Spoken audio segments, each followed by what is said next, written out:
She feels like he sacrificed himself, either metaphorically or physically, for her.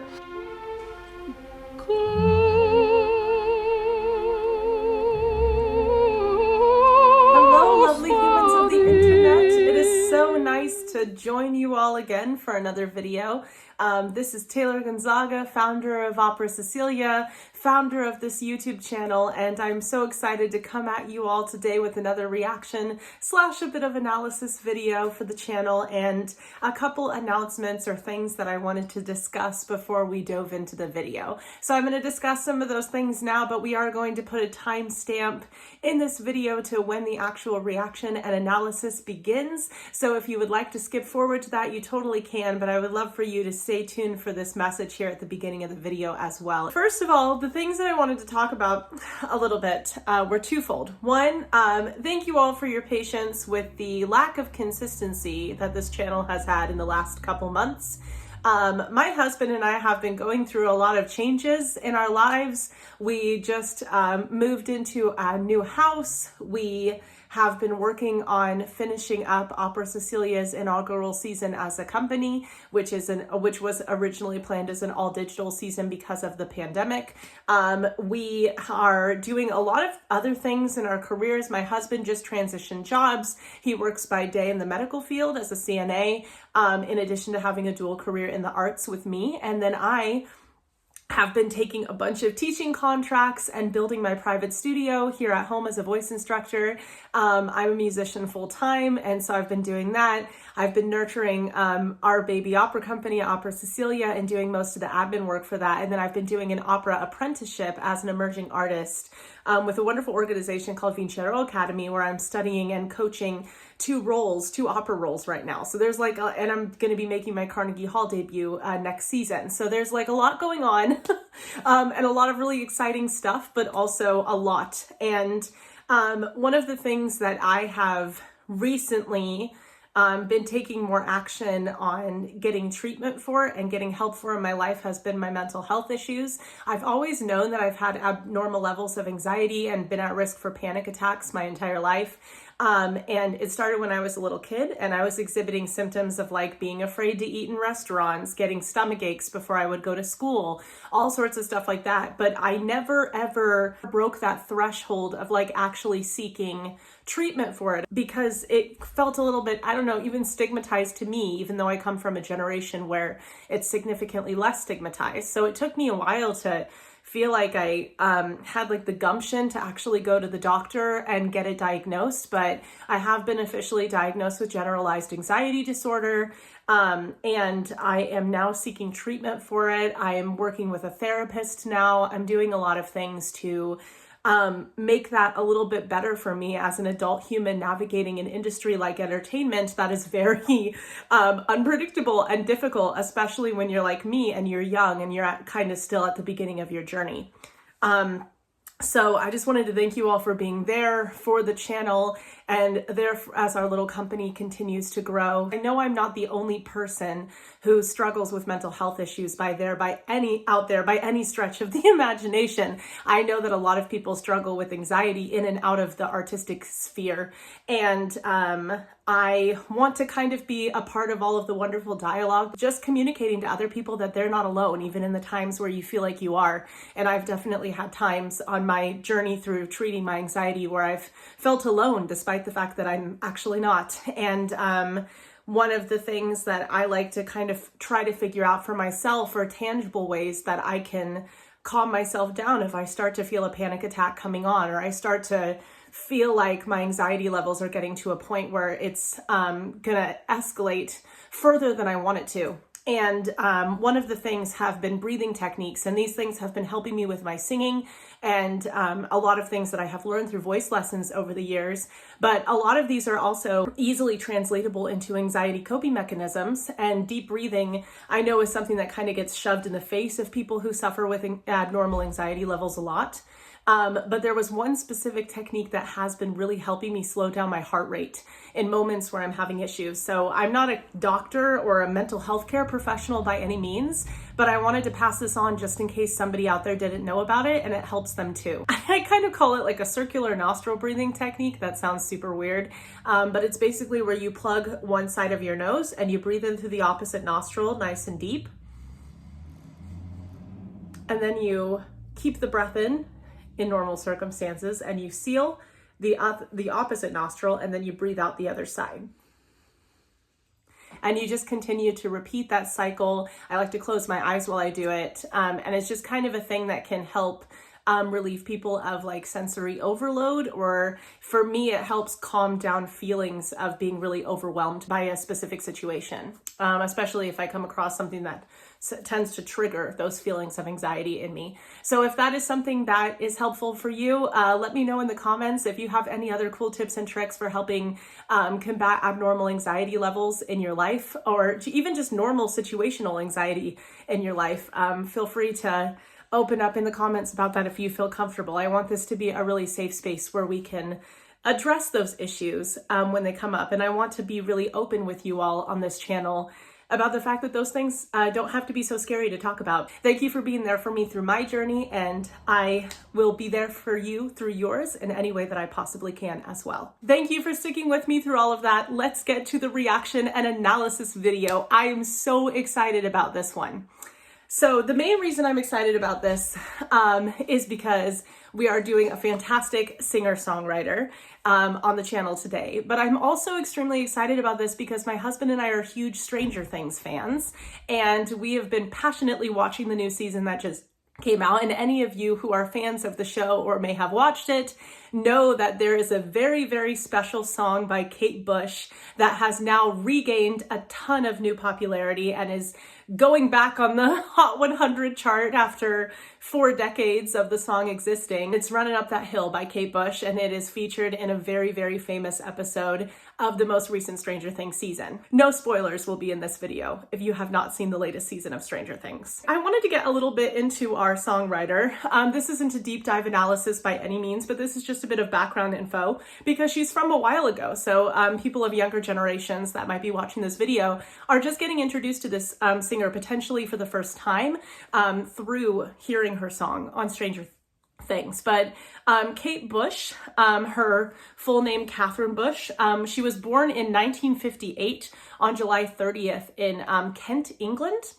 So she's a UK artist. She's a British singer-songwriter whose imaginative and inventive art rock, according to Encyclopedia Britannica, marked by theatrical sensuality, textural experimentation, and elusive subject matter, made her one of the most successful and influential female musicians in Britain in the late 20th century. Bush was the youngest child of an artistic family. Her father, who was a doctor, played the piano, and her mother, a nurse, had competed as a folk dancer in her native Ireland. As a child, Bush studied violin and piano frequently. She joined her parents and older brothers in performing traditional English and Irish tunes at home.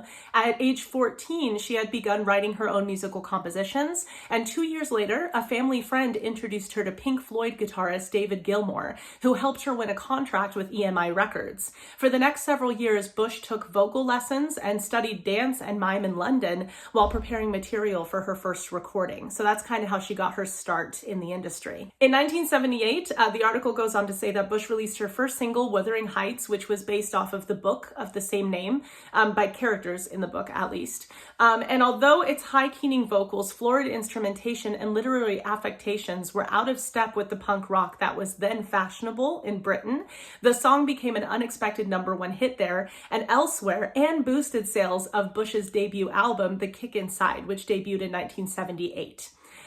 Which also had kind of like a similarly ornate and romantic style of music. Around the 1980s, which is the era, as you all know, that Stranger Things is set in, so this is very era appropriate to be featured in that show, Bush then reached a critical and commercial apex with the lush Hounds of Love album, released in 1985.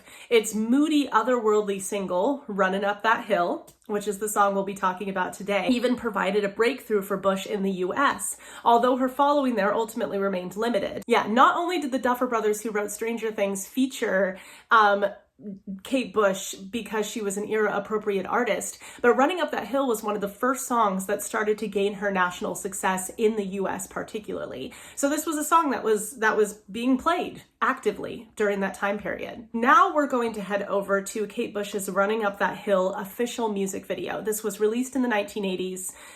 So this is when the song was originally released. And then of course, we will talk about the Stranger Things scene in our next video, which happens, you know, decades later. The artistic merit of the song is also a reason it got revived.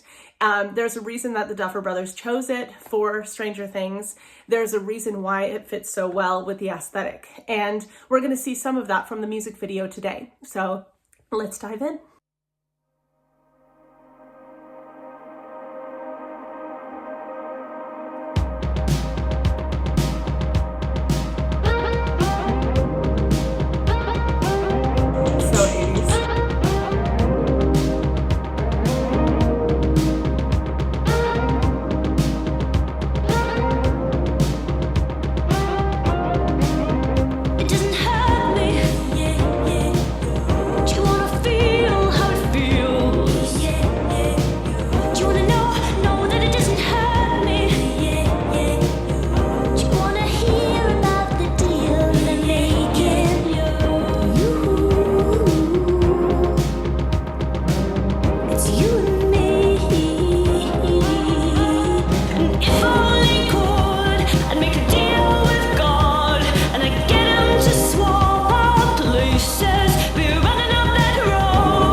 What's so interesting about artists in this time period of the 80s particularly is that it was a very, very declamatory vocal style, and it was also a vocal style that was very driven by speech. And a lot of the rhythms actually remind me of some of kind of like the late Romance or 20th century operatic repertoire that was very, very much based on speech rhythms, natural speech patterns. And that's essentially where rhythm and music got its origination anyway, especially when it's connected to text.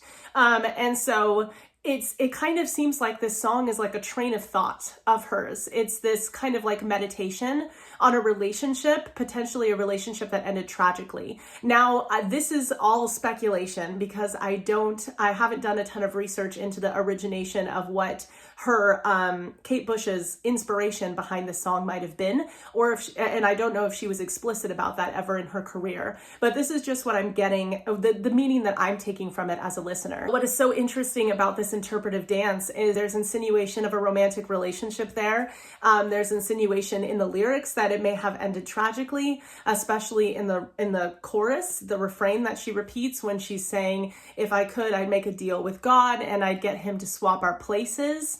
I'm running up that road, I'm running up that hill, kind of this like imagery of running uphill, of doing something that is physically tiring, physically and emotionally exhausting.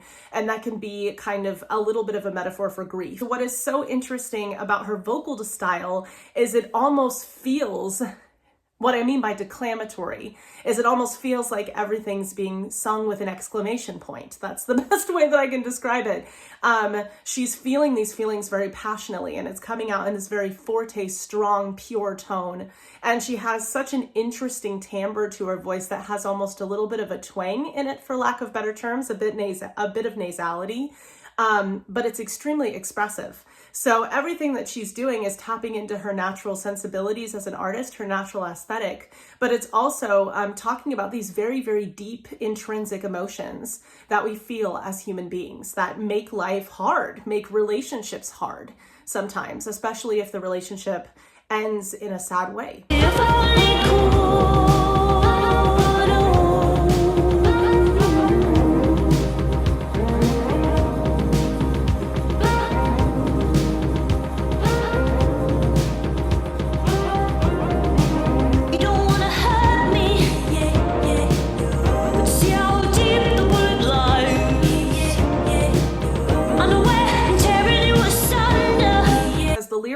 change, the nature of the dancers change, the nature of the relationship. At the beginning, they were facing each other a little bit more. They were in more intimate dancing positions, more vulnerable positions. And then as she switches to lyrics where she's talking about, you don't want to hurt me, I've been torn asunder, I can take it, things like that, harsher language, especially after that chorus where she's talking about how she would swap places with him, or she's running up that hill. It's like a hill that she's running up.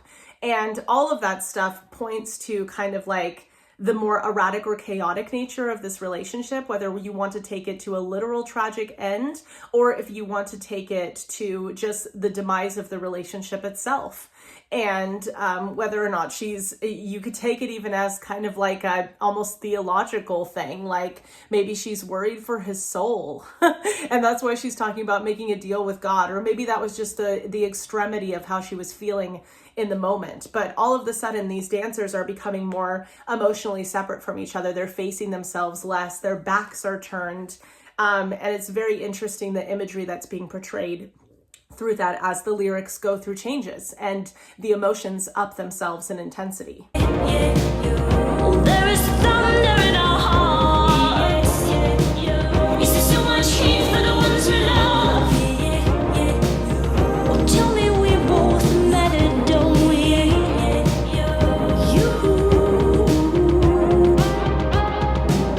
It's you and me.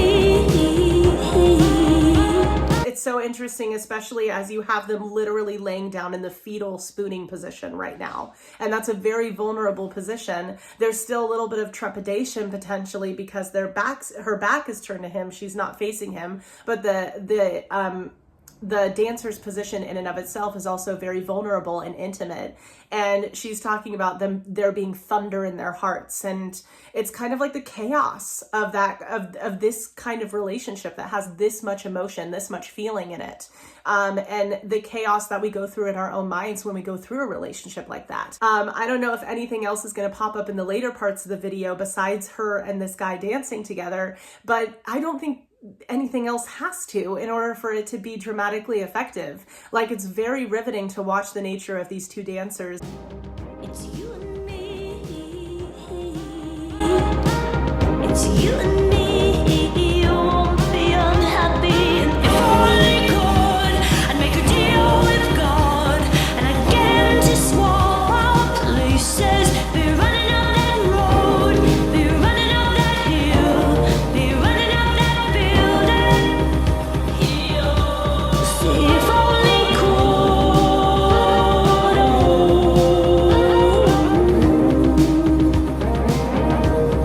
It was almost symbolic for like a situation in which she ran forward first the first time we watched it, and she fell on the ground and he ran after her to catch, almost as if to try to catch her, like connect herself with her. And then it was like their spirits rose up from their bodies and they did the exact same action again, but the order of the persons was in reverse. And that time it was him running ahead and her running to catch him in the same position.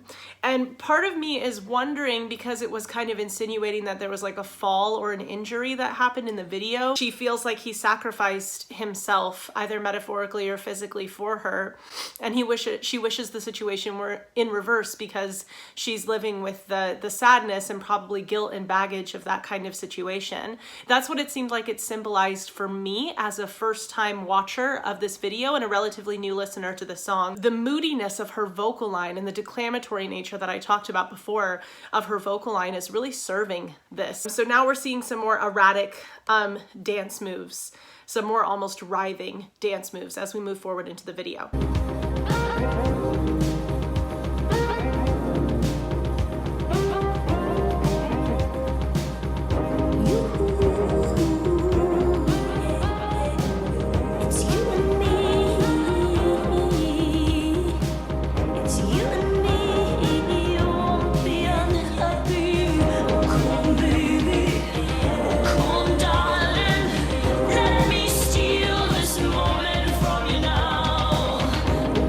Angel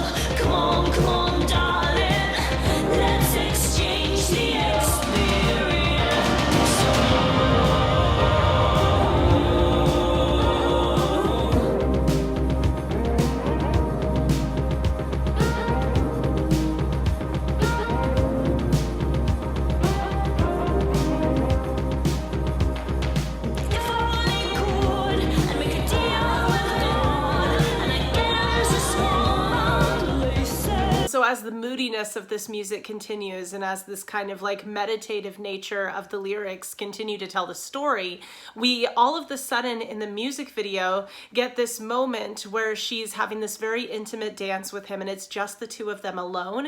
And then there's this bright light and this door and all these people start walking toward her and she gets lost in this sea of all of these other people, and she doesn't have him anymore. He's gone, but then a picture of his face is attached to every single human that's walking by. So this is definitely an artistically discussed grief experience. This is such an interesting video. It points to her artistry. Oh my gosh, it's so cool. She was very ahead of her time in some of the symbolisms of the videos as well. That idea of when you're grieving, you feel like you can see your lover's face everywhere. So she's dealing with the grief of some sort of sacrifice being made, but then she's also and him making the sacrifice for her, and then she's also just grieving the end of a relationship where she's walking around without this person that was so important to her in her life.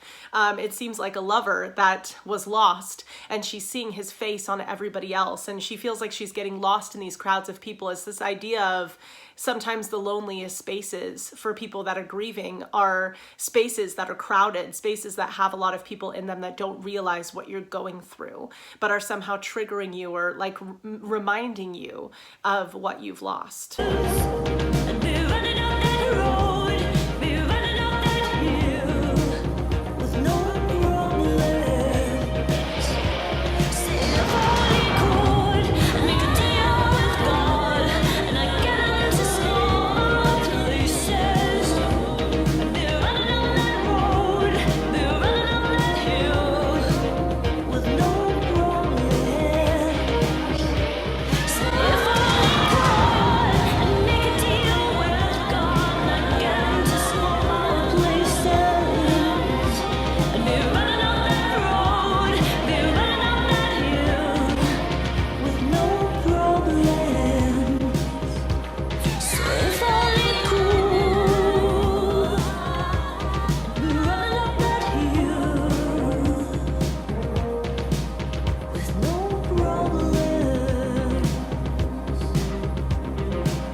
I am so glad that I watched her music video for this because it gives me so much more insight into the song, into her thought process for the song, all of these things that I would not have known. So please go watch this music video. Oh my gosh, the link, excuse me. Oh my gosh, the link to this will definitely be down in the description of our video. Support this song, support Kate Bush. I know the song came out like a long time ago, but oh my gosh, reap the rewards, Kate Bush, because it's such an amazing piece of work. And what was amazing about the end, what was most interesting about the end, and I actually might go back in the video if I can to see if I can, hold on real quick. I'm gonna go back and show that clip one more time in just a second, but I wanted to talk about it really quick first. There's this part where the crowd's faces are no longer her like elusive lover's face or the man's face in the music video, and it becomes her face that all of them are wearing. Falls into the group of people and becomes overwhelmed and enveloped by the group of people. And it's so interesting where she's like, I'd be running up that hill, I'd be running up that road with no problems. I speculate that it's her meditation on what would it be like if the roles were reversed, if this person wasn't gone, if I was the one who was gone.